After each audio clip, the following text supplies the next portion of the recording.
تجربات حاصل ہوتے ہیں، بزرگوں کے پاس بیٹھا کریں، اللہ کے نیک بندوں سے ملا کریں، اللہ کے نیک بندوں کے پاس بیٹھا کریں، ان سے تجربے ملتے ہیں، ان سے زندگی جینے کا طریقہ ملتا ہے کہ اس دنیا میں ہم کس طریقے سے رہیں، کس طریقے سے ہمیں رہنا چاہیے، کس طریقے سے اپنی زندگی گزارنا چاہیے۔ کوئی بزرگ آپ کو مل جائے نا، ان سے کہیں آپ حضرت آپ مجھے بتائیں کہ آپ نے زندگی کیسے گزاری، آپ کے 10 سال کیسے گزرے، پھر اس کے بعد والے 10 سال کیسے گزرے، پھر 50 سال کی زندگی کیسے گزر گئی، پھر 60 سال کی، 70 سال کی، 80 سال کی زندگی آپ نے کیسے گزار لی، مجھے بتائیں نا کیا میں کس طریقے سے گزاروں، لوگوں سے کیسے ملوں، لوگوں سے کیسے بات کروں، لوگوں کو پہچاننا سیکھیں، اپنے کون ہوتے ہیں، پرائے کون ہوتے ہیں، یہ بزرگوں سے معلوم چلتی ہیں ساری باتیں، ساری چیزیں بزرگوں سے معلوم چلتی ہیں۔ بڑے چھوٹے کا ادب کیسے کریں، ان سے کیسے بات کریں، اور بتائیں حضرت کہ شادی کے بعد کی زندگی کیسے رہتی ہے اور شادی سے پہلے کی زندگی کیسے گزرتی ہے۔ یہ ساری چیزیں آپ کو جب معلوم چلیں گی نا، یہ بزرگوں سے ہی معلوم چلیں گی۔ تو بزرگوں کو اپنا دوست بنائیں۔ نوجوان تو آپ کے دوست ہیں ہی، نوجوانوں سے بھی دوستی رکھیں، لیکن بزرگوں سے اگر دوستی آپ رکھیں گے نا تو زندگی جینے کا طریقہ آپ کو مل جائے گا۔ اللہ والے ایسے ہوتے ہیں کہ اگر آپ ان کے پاس بیٹھتے رہیں نا تو دل کی دنیا بھی بدل جاتی ہے، آدمی کیا سے کیا ہو جاتا ہے۔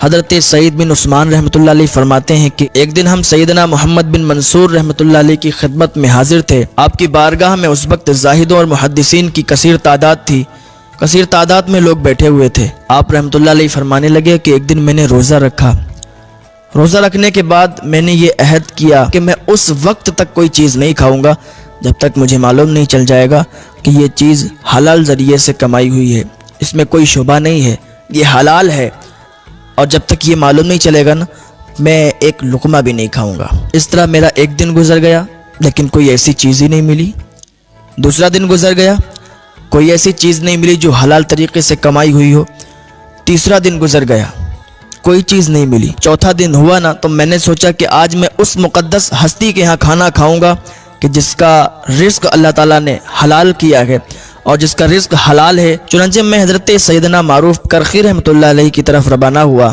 اور میں حضرت سے ملنے کے لیے ان کے ہاں جانے لگا تو آپ رحمۃ اللہ علیہ مسجد میں تشریف فرما تھے، آپ مسجد میں تھے۔ میں ان کے پاس گیا، میں نے انہیں سلام کیا اور ان کے پاس بیٹھ گیا۔ مغرب کی نماز کے بعد سارے نمازی چلے گئے، ہم دونوں کے علاوہ ایک انسان اور بچا، یعنی مسجد میں ہم اور ہمارے علاوہ ایک انسان اور تھا اور سیدنا معروف کرخی رحمۃ اللہ علیہ، ہم 3 لوگوں کے علاوہ کوئی نہیں تھا۔ حضرت معروف کرخی رحمۃ اللہ علیہ نے فرمایا اے منصور، میں نے کہا جی حضور میں حاضر ہوں۔ آپ رحمۃ اللہ علیہ نے فرمایا کہ اے منصور تو اپنے بھائی کے پاس اس لیے آیا ہے کہ وہ تیرے ساتھ عیش و عشرت کی زندگی گزارے؟ میں نے دل میں کہا کہ میں نے تو 4 دن سے کچھ بھی نہیں کھایا ہے، بھوک میں میری حالت خراب ہو رہی ہے، میرے پاس رات کے کھانے کو کچھ بھی نہیں ہے۔ آپ رحمۃ اللہ علیہ کچھ دیر تک خاموش رہے۔ آپ رحمۃ اللہ علیہ نے فرمایا کہ میرے قریب آؤ۔ میں کمزوری کی حالت میں اٹھا، اٹھنے کے بعد آپ کے قریب گیا۔ آپ رحمۃ اللہ علیہ نے میرا سیدھا ہاتھ پکڑا اور اپنی الٹی باہ میں، الٹی آستین میں ڈال دیا۔ جب میں نے ہاتھ ڈالا نا تو مجھے وہاں ناشپاتی جیسا ایک پھل ملا، کچھ سخت تھا اور ایسا محسوس ہوتا تھا جیسے اسے دانتوں سے چبایا گیا ہو۔ میں نے وہ پھل کھایا اور اس میں مجھے بہترین قسم کا ذائقہ محسوس ہوا۔ وہ پھل اتنا لذیذ تھا، اتنے ذائقے دار تھا کہ بیان سے باہر ہے کہ اس کی کوئی تعریف نہیں کی جا سکتی۔ مسجد میں بیٹھا شخص مجھے دیکھ رہا تھا، اس نے دیکھا اور کہنے لگا کیا آپ ہی ابو جعفر ہو؟ تو میں نے کہا ہاں میں ہی ابو جعفر ہوں۔ تو یہ اللہ والوں کی باتیں ہوا کرتی ہیں، اللہ والے تو ہاتھ اٹھائیں تو انہیں کھانا نصیب ہو جائے، دعا کر دیں تو سالن کے سالن اتر آئیں۔ وہ حضور غوث پاک رضی اللہ تعالیٰ عنہ کی خدمت میں آپ کا ایک خادم تھا جو ہر وقت وہاں پر خدمت کیا کرتا تھا، جھاڑو لگایا کرتا تھا، لنگر کیا کرتا تھا، جو لوگ آیا کرتے تھے مہمان ان کو کھلایا کرتا تھا، کافی عرصے سے لگا ہوا تھا، خدمت کر رہا تھا۔ ایک دن 2 شخص حضور غوث پاک رضی اللہ تعالیٰ عنہ کی بارگاہ میں آئے اور وہاں پر انہوں نے اللہ کی بارگاہ میں دعا کی تو ان کے لیے آسمان سے کھانے اترے، انہوں نے کھائے اور جب جانے لگے تو اس کے دل میں آیا کہ یار میں اتنے دنوں سے یہاں پر کام کر رہا ہوں، یہاں پر خدمت کر رہا ہوں، یہاں پر لوگوں کو کھانا کھلا رہا ہوں، لیکن یہ کیسے اللہ کے ولی ہیں کہ انہوں نے اللہ کی بارگاہ میں دعا کی اور آسمان سے ان کے لیے کھانے اتر گئے۔ تو کیوں نہ میں ان کے ساتھ ہو لوں. لیکن اسے معلوم نہیں تھا کہ وہ کوئی چھوٹی موٹی ہستی کا خادم نہیں تھا، وہ غوث پاک رضی اللہ تعالیٰ عنہ کا خادم تھا. اس نے ان دونوں اللہ کے ولی کے پاس جا کر کہا کہ آپ اللہ کے ولی ہیں، مجھے بھی ساتھ رکھ لیں. وہ اللہ کے ولی کہنے لگے تجھے معلوم نہیں ہے تو حضور غوث پاک رضی اللہ تعالیٰ عنہ کا خادم ہے، تجھے یہاں سے بہتر کون سی جگہ ملے گی اور ہمارے ساتھ تو کیا کرے گا، تو یہاں بہتر ہے، تو ہمارے ساتھ مت جا. کہنے لگا نہیں حضور مجھے اپنے ساتھ لے لیں، میں اتنے دنوں سے یہاں خدمت کر رہا ہوں لیکن کوئی کرامت مجھ سے ظاہر نہیں ہوئی ہے، میں آپ کے ساتھ میں رہوں گا، آپ کی خدمت میں رہوں گا، ہو سکتا ہے اللہ رب العزت مجھے کرامتوں سے نواز دے. وہ تو دونوں شخص تھے، وہ دونوں اللہ کے ولی تھے. انہوں نے کہا ٹھیک ہے چلو. وہ شخص ان کے ساتھ ہو لیا. جنگلوں میں پہنچے. جب بھوک لگی تو ایک اللہ والے نے اللہ کی بارگاہ میں دعا کی، آسمان سے 3 سالن اور 3 روٹیاں اتری، تینوں نے کھائی اور چل دیے. جب تھوڑی دور پہنچے، دوسرے جنگل میں پہنچے، دوسری وادی میں پہنچے تو پھر ان کو بھوک لگی. پھر دوسرے نے اللہ کی بارگاہ میں دعا کی اور آسمان سے وہی 3 سالن اور 3 روٹیاں اتری. ان تینوں نے کھایا اور کھا کے چل دیے. جب بالکل صحرا میں پہنچے، بالکل جنگلوں میں پہنچے، بیابان میں پہنچے، وہاں پر کوئی نہ بستی تھی، نہ کوئی انسان تھا، نہ کوئی جانور تھا، نہ کوئی چرند پرند، نہ پانی، کچھ موجود نہیں تھا. جب وہاں پر پہنچے نا تو بھوک لگی، کیونکہ یہاں پر تو غوث پاک رضی اللہ تعالیٰ عنہ کا یہ لنگر کھایا کرتا تھا. اور وہاں پہنچا تو اسے بھوک کا احساس ہوا، یار کہاں آ گئے. اس نے کہا حضور بھوک لگ رہی ہے، آپ دعا کریں اللہ کی بارگاہ میں، کھانے اتریں تو ہم کھائیں.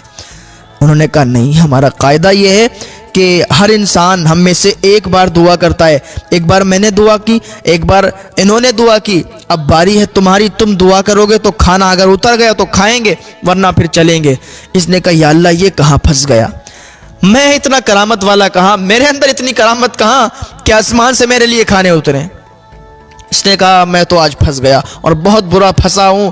آج حضور غوث پاک کی یاد آئی ہے اسے کہ وہ در چھوڑ کے آئے تو آئے کہاں، وہ در تو اتنا بڑا در ہے، وہ بارگاہ تو اتنی بڑی بارگاہ ہے کہ وہاں لوگ جاتے ہیں اپنی حاضری کرتے ہیں اور وہاں لوگ بڑے بڑے لوگ خادم ہونے کے لیے ترستے ہیں کہ اس در کا میں خادم بن جاؤں. ارے میں کہاں آ گیا، یہ اتنا سوچ رہا تھا لیکن اس نے ہاتھ اٹھا دیا اللہ کی بارگاہ میں اور دعا کی.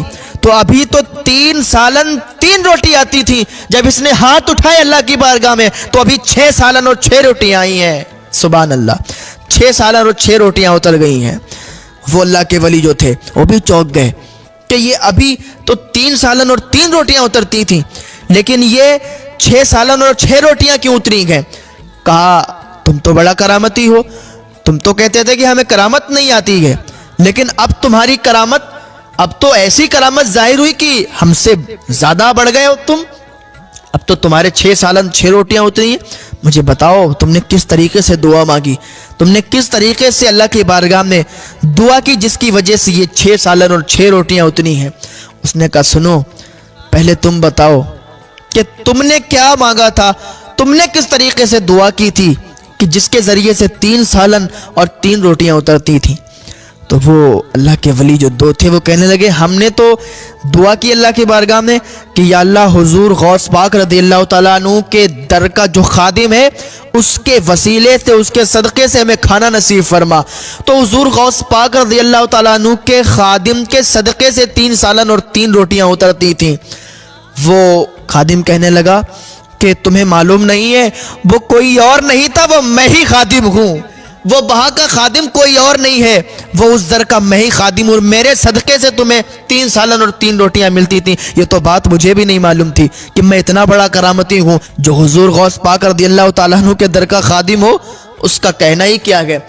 تو وہ اللہ کے ولی کہنے لگے اچھا ٹھیک ہے، معلوم چل گیا کہ تم خادم ہو وہاں کے اور تمہارے صدقے سے 3 روٹیاں 3 سالن آتے تھے، لیکن تم نے جو دعا مانگی تم نے کس طریقے سے دعا مانگی.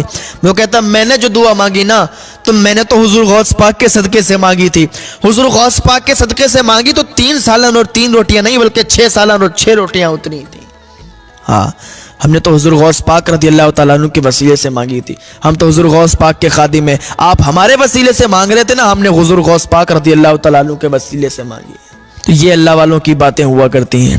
اللہ رب العزت کی بارگاہ میں دعا ہے اللہ ہمیں اپنے ولیوں کے طریقے پر چلنے کی توفیق عطا فرمائے، اللہ ہمیں نیک عمل کرنے کی توفیق عطا فرمائے۔